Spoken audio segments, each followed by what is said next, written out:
Welcome to Telugu focus TV. నేను మీ శ్రీనివాస్ రెడ్డి. ఉచిత gas cylinder తీసుకునే వారికి ఇప్పుడు ఒక అలర్ట్ అని కూడా చెప్పుకోవచ్చు.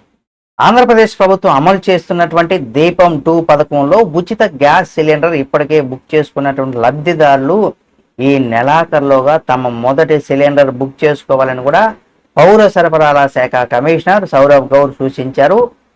అలాగే ఎవరైనా సరే ఈ గడువులోగా బుకింగ్ చేసుకోకపోతే అందుకునే 3 సిలిండర్లో ఒకటి కోల్పోయేటువంటి ప్రమాదం ఉందని కూడా హెచ్చరించారు.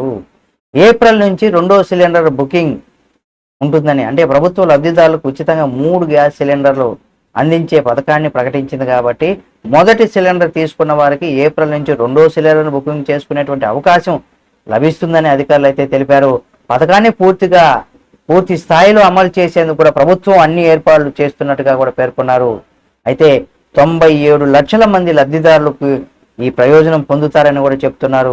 దీపం 2 పథకం కింద కూడా ఇప్పటి వరకు కూడా 97 లక్షల మంది లబ్ధిదారులు తమ మొదటి గ్యాస్ సిలిండర్ బుక్ చేసుకున్నట్టుగా కూడా అధికారులు అయితే వెల్లడించారు.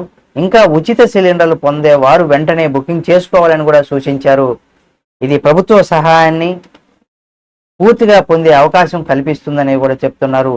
లబ్ధిదారులకు అవగాహన కోసం ఈ పథకం ప్రతి హక్కుదారునికి ఉపయోగించుకునేలాగా చేయడం కోసం ప్రభుత్వం ఇక్కడ అవగాహన కార్యక్రమాన్ని కూడా నిర్వహిస్తుంది. గ్రామ పట్టణ ప్రాంతాల్లో ఉన్నటువంటి ప్రజలకు వారి యొక్క సమాచారం చేరేలా కూడా ఇక్కడ చర్యలు తీసుకుంటుంది.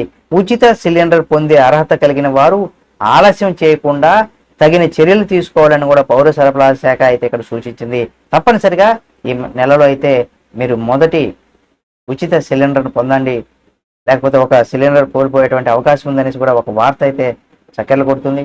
కాబట్టి దీన్ని మీ సమీపంలో ఉన్నటువంటి గ్యాస్ సిలిండర్, మీరు ఏ సిలిండర్ అయితే వాడతారో వారి దగ్గరికి వెళ్ళి ఈ సిలిండర్లను అయితే మీరు బుక్ చేసుకోవాలని కూడా తెలియజేస్తున్నాను. ఈ వీడియో మీకు నచ్చితే లైక్ చేయండి. మరిన్ని వీడియోల కోసం ఆ Telugu focus TV channel subscribe చేసుకుని పక్కన ఉన్న బెల్ బటన్ ఒకటి మాత్రం మర్చిపోకండి.